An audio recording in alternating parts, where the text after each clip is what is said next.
Tucker Carlson tonight. We are just hours away from the national election, and suddenly there is so much going on, so much news, it is impossible to metabolize. Claims and slogans and rumors coming in from every direction. Been online recently, checked your phone, it's overwhelming. We're going to have the very latest news throughout the hour tonight. But we want to begin a different way. We want to begin this show with a single image. Now, the image doesn't tell you who's going to win or lose tomorrow. Instead, it's a metaphor for the election itself and for the moment that we're living in and will continue to live in. The picture is from a town called Butler, Pennsylvania. It's 35 miles north of Pittsburgh. The president held a rally there over the weekend. Butler's like a lot of places you'll find in this country once you head inland from the coasts. It's a former industrial town. They made Pullman rail cars there for many years. But it's been losing population for decades. There's still a lot of nice people in Butler. For 60 grand, you can buy a decent house there. It's a place you might be happy in. But our professional class is not impressed by Butler. They don't consider Butler, Pennsylvania, or places like it, the future. To them, places like Butler are embarrassing relics of a past best forgotten. The men of Butler may have built this country, and they did, but they mean nothing to our leaders now. You can be certain of that because when large numbers of people in Butler started killing themselves with narcotics, no one in Washington or New York or Los Angeles said a word about it. And so it continued. There have now been so many opioid deaths in Butler that a few years ago, residents built an overdose memorial in the middle of town. MSNBC didn't cover that. So given all of that, it was interesting how the people around Butler feel about Donald Trump. Here are the pictures of the president's rally there on Saturday night.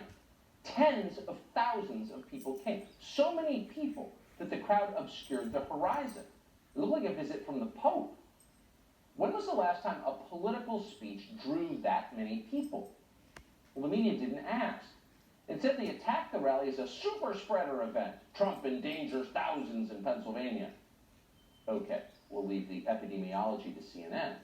But the question still hung in the air. Why did all those people come? Why? They must have known that Donald Trump is the most evil man who's ever lived. They've heard that every day for 5 years. They know that people who support Donald Trump are also evil. They're bigots, they're morons, they're racist cult members.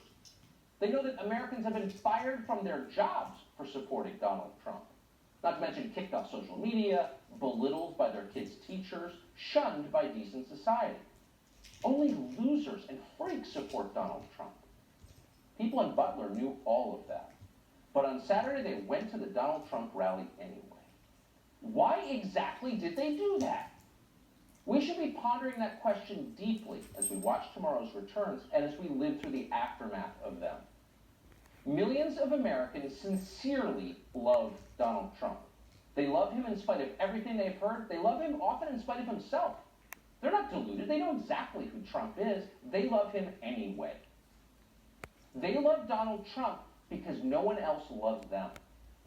The country they built, the country their ancestors fought for over hundreds of years, has left them to die in their unfashionable little towns, mocked and despised by the sneering half-wits with finance degrees but no actual skills who seem to run everything all of a sudden.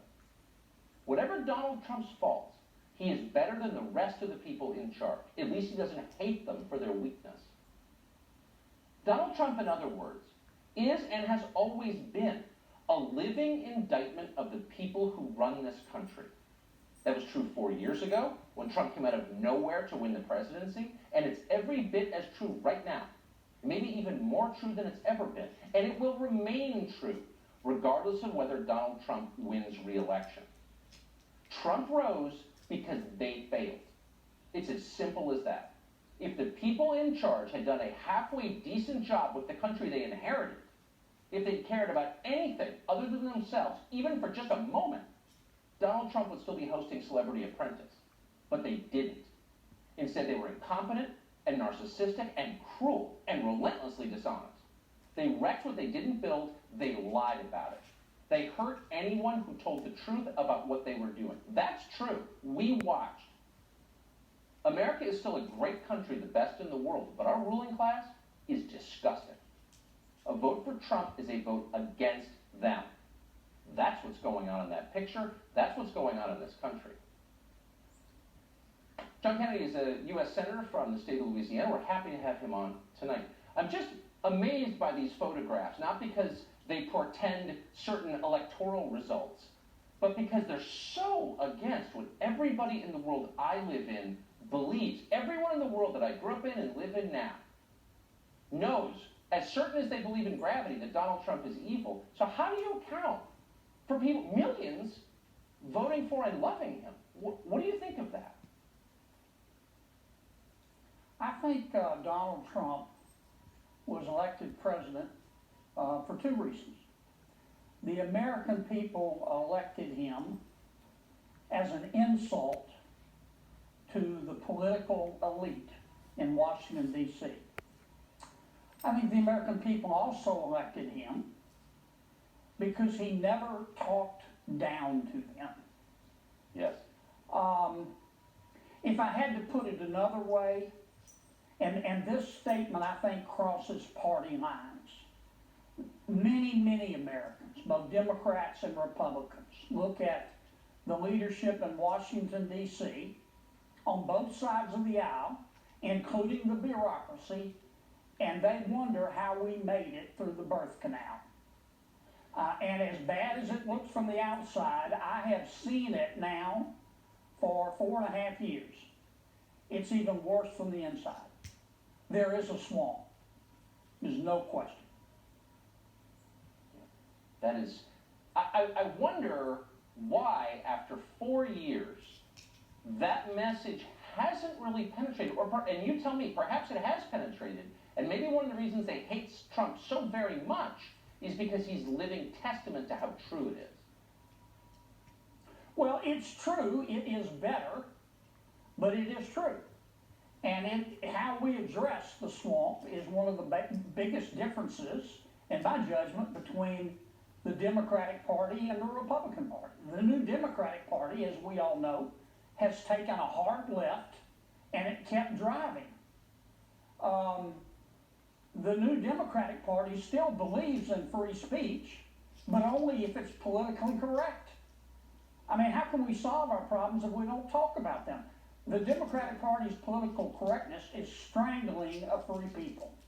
And if you ask me to sum up the difference between the two, in one sentence I would say Republicans believe in more freedom, my new Democratic friends believe in more free stuff, and they want to drain your bank account to pay for it. Now that doesn't mean we don't help those less fortunate than us, but we want to give them a hand up, not a hand out. My Democratic friends want to see America a society of safety nets, where nobody has to take responsibility, where it's always somebody else's fault, where every child gets a trophy. Republicans reject that. We believe in a colorblind meritocracy. And when our citizens need help, we believe in giving them a hand up, but not a perpetual handout. An entire society forced to lie all the time about everything that matters. It's enough to drive people insane, and it is. Senator Kennedy, I appreciate your coming on tonight. Thank you.